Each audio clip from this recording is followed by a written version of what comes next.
جو نہ کیا، پھر اس کے بعد آئے کلمہ پڑھے، نہ فضائل حاصل کر سکے، نہ مناقب حاصل کر سکے، نہ اہلیت حاصل کر سکے، جبکہ امت میں افضل ترین افراد موجود ہیں جن کا دعویٰ ہے کہ ہم نے ایک لمحہ بھی کبھی کسی بت کے سامنے پرستش نہ کی، عبادت نہ کی، کبھی ایک لحظہ کے لیے بھی ہم نے شرک نہ کی، کبھی ایک لمحے کے لیے خدا کی توحید اور پیغمبر صلی اللہ علیہ وسلم نے شک نہیں کیا۔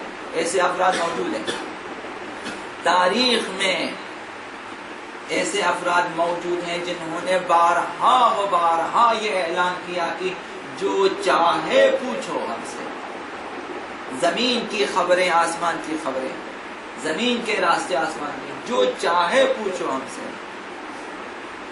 جب افضل ترین افراد موجود ہیں، کس انسان کی عقل یہ اجازت دے گی کہ کم ترین افراد یا ہم کہہ سکتے بدترین افراد ان کا انتخاب کرے امت کی سربراہی کے لیے؟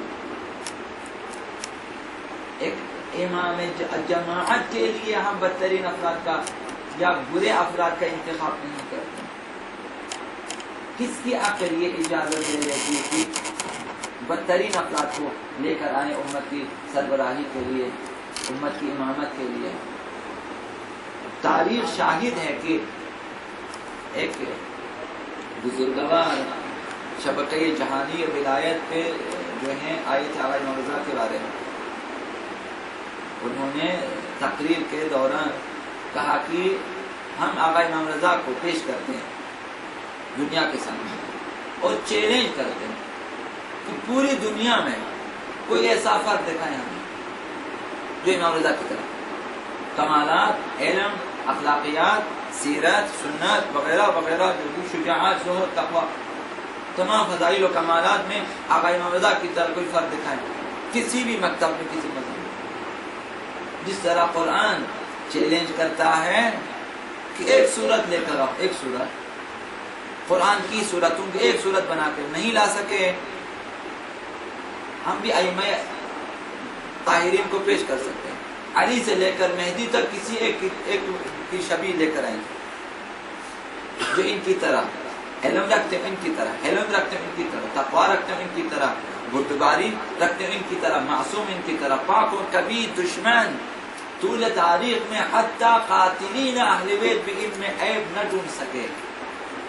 آج بھی چیلنج موجود ہے، حتیٰ کہ اس عالم بزرگوار نے کہا کہ ہم اپنی کتابوں میں جو کچھ ہمارے اماموں کے بارے میں، امام رضا کے بارے میں، اس کو چھوڑ کر وہ جو ان کی کتابوں میں لکھا ہے ہم انہی کو لے کر جو ہے لوگوں کو چیلنج کرتے ہیں کہ ایسی ہستی لے کر آ جائے، کوئی ایک ایسی ہستی۔ ہمارے پاس 14 ایسی ہستیاں موجود ہیں، 12 ایسے معصوم امام موجود ہیں۔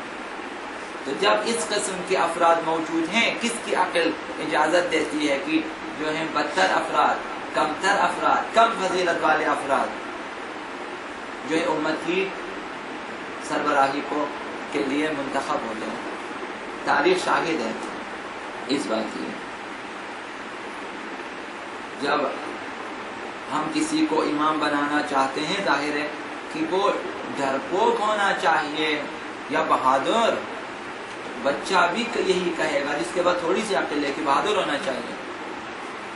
تو تاریخ نے، امت نے جن کو اہل بیت کے مقابلے میں خلیفے بنائے، بارہا و بارہا بھاگ چکے ہیں، اور خود ان کے ماننے والوں نے کتابوں میں لکھا ہے کہ وہ بھی ڈر کے مارے بھاگے ہیں، خوف سے بھاگے۔ جب ہم پوچھتے ہیں کہ ایک سربراہ، امت کا سربراہ، اسے زاہد ہونا چاہیے یا لالچی؟ ایک بچہ بھی جس کے پاس تھوڑا سا شعور، تھوڑی سی عقل، وہ بھی کہے گا کہ اگر کسی کو سربراہ بنا، ظاہر ایک زاہد شخص ہونا چاہیے، بے غرض شخص ہونا چاہیے، لالچی نہیں ہونا چاہیے۔ تاریخ میں امت نے جن کو اپنے لیے خلیفہ بنایا، ان کی تاریخ آ کر پڑھیں کہ ان کے دربار میں، ان کے سامنے سونے کی اینٹیں جمع ہو گئی، اور ابو ذر جیسی ہستی اینٹ اٹھا کے دوسرے اینٹ پہ مارتے جاتے اور ان کو بتاتے جاتے تھے قیامت کے دن داغا جائے گا، انہی اینٹوں کو گرم کر کے تمہارے چہرے پہ، تمہارے پیٹھ پہ، تمہارے جو پسیلیوں پہ داغا جائے گا. اس قدر تھا. ہم نے دیکھا لالچی ترین افراد آئے. کس کی عقل تسلیم کرے گی کہ جب بہترین افراد اور اس طرح ہمارے ائمہ کو دیکھیں، نکام مانے ایک سے ایک زاہد، ایک سے ایک عالم، ایک سے ایک بہادر.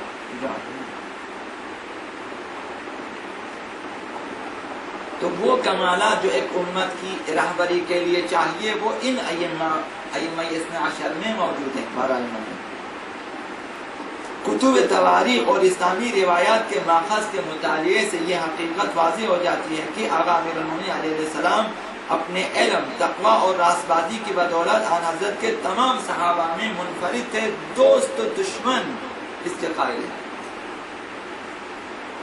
جورج جرداق عیسائی مصنف جس نے امیر المومنین کے بارے میں کئی جلدوں میں کتاب لکھی، صوت العدالت الانسانیہ، یہ انہوں نے کتاب لکھی. اردو ترجمہ اس کا خلاصہ موجود ہے، فارسی ترجمے بھی موجود ہیں. جورج جرداق یہ لکھتا ہے کہ اب زمانہ دنیا بھانج ہو چکی ہے کہ اب امیر المومنین سے خطاب کہ تیری طرح کسی ہستی کو پیدا کر سکے. دنیا بھانج ہو چکی ہے، کبھی ایسی ہستی نہیں آئی. کاش کہ دنیا بھانج نہ ہوتی اور ہر زمانے میں تیری طرح کوئی ہستی پیدا ہوتی ہے.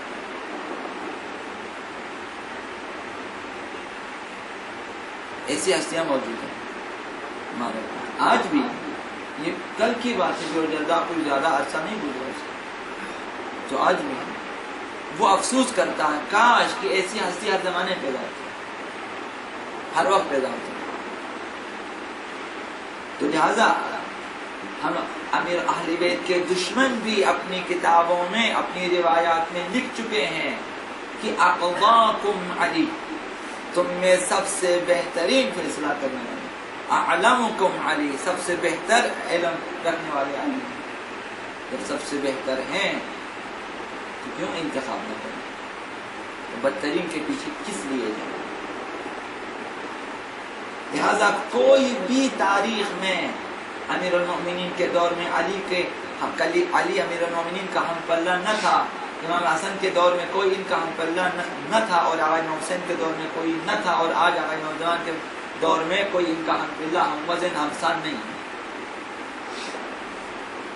جب نہیں ہے باقی روایات حاضر اپنے چھوڑ کے صرف ہم اپنی عقل سے پوچھیں کہ تاریخ میں یہ افراد آئے ہیں اور ان کی مثال نہ گزشتہ تاریخ میں ملتی ہے نہ آئندہ تاریخ میں ملنے کا امکان ہے، تو کیوں نہ ان کا انتخاب کیا جائے؟ کیوں نہ انتخاب کیا جائے؟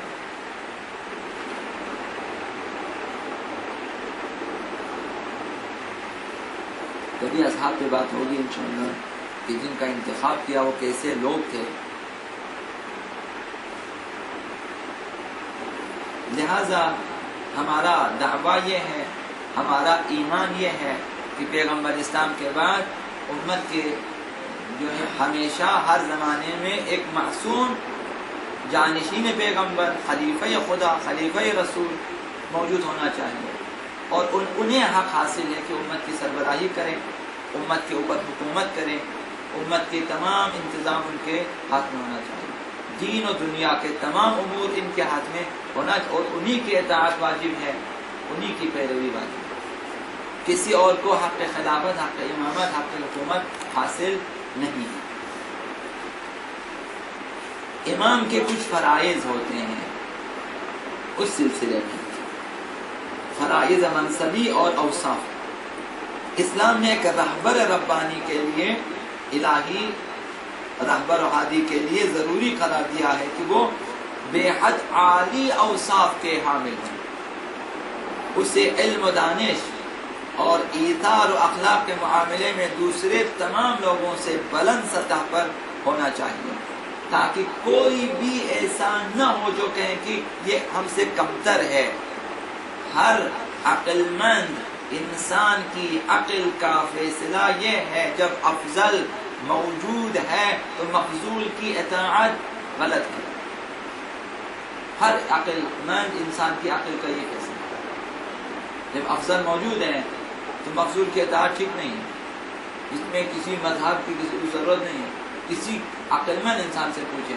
یہ بہتر ہے جب ایک اچھا مستند اسپیشلسٹ ڈاکٹر موجود ہو تو آپ ہر طرح ڈاکٹر کے پاس نہیں جائیں گے. اگر جائیں تب یہ غلط ہے. جب بہتر موجود ہیں تو آپ کمتر کے پاس کس لیے جائیں؟ یہ بھی لازم ہے کہ وہ ہر قسم کے گناہ اور اشتباہ اور سہو و نسیان سے پاک ہو. کس لیے؟ تاکہ امت اطمینان کر سکے یہ شخص غلطی کرے گا ہی نہیں. جو غلطی نہیں کرے گا تو کلمہ بکلمہ آپ کے لیے حجت ہے. لفظ بلفظ آپ کے لیے حجت ہے. ایک کلمہ زائد ارشاد نہیں فرمائے گا. ایک کلمہ کمتر ارشاد نہیں فرمائے گا. اور حق کے سوا نہ کچھ کہیں گے، نہ کچھ کریں گے، نہ کچھ سنیں گے، کیونکہ وہ پاک ہے. خداوند متعال نے اس کا اعلان کیا. ہمارے پاس آیات روایات موجود. وہ پاک ترین ہستی خدا نے جن کی طہارت کیا اعلان کیا. ہمارے پاس آیات اور اس آیات کے ضمن میں روایات بہت زیادہ موجود ہے. بہت زیادہ، کم بھی نہیں. جسے ہم آئے تدقیق کرتے جس میں خدا نے ان کی طہارت کا اور ہر قسم کے رجس سے پاک، ہر قسم کی آلودگی سے پاک. تو لہذا انہیں معصوم ہونا چاہیے تاکہ امت ایک اطمینان کر سکے. اگر غلطی کا امکان ہو کہ یہ شخص بھول بھی جاتا ہے، کبھی کبھی غلطی بھی کر دیتا ہے، کبھی کبھی لالچ نہیں بولتا، کبھی کبھی ڈر کے مارے بھی بولتا ہے، خوف کے مارے، اطمینان نہیں رہے گا. ابھی جب آقا امام حسن صلح کر لے، جو لوگ آقا امام حسن کو معصوم سمجھتے ہیں ان کا فیصلہ اور ہے. جو لوگ آقا امام حسن کو معصوم نہیں سمجھتے ان کا فیصلہ اور ہے. جو لوگ معصوم سمجھتے ہیں وہ کہتے یہ حکمت الہیہ کے تحت، مرضی الہی کے تحت انہوں نے صلح کیا، چونکہ وہ معصوم ہیں اور غلطی نہیں کر سکتے. ایک اور ڈرپوک نہیں ہوتے، دو بہادر ہوتے ہیں، تین شجاعت مند ہوتے ہیں. لہذا ڈر ان کے پاس کبھی آتے ہیں. آقا امیر المومنین فرماتے ہیں سارا عرب میرے مقابلے میں آ جائیں، میں کبھی پیٹ نہیں دکھاؤں گا.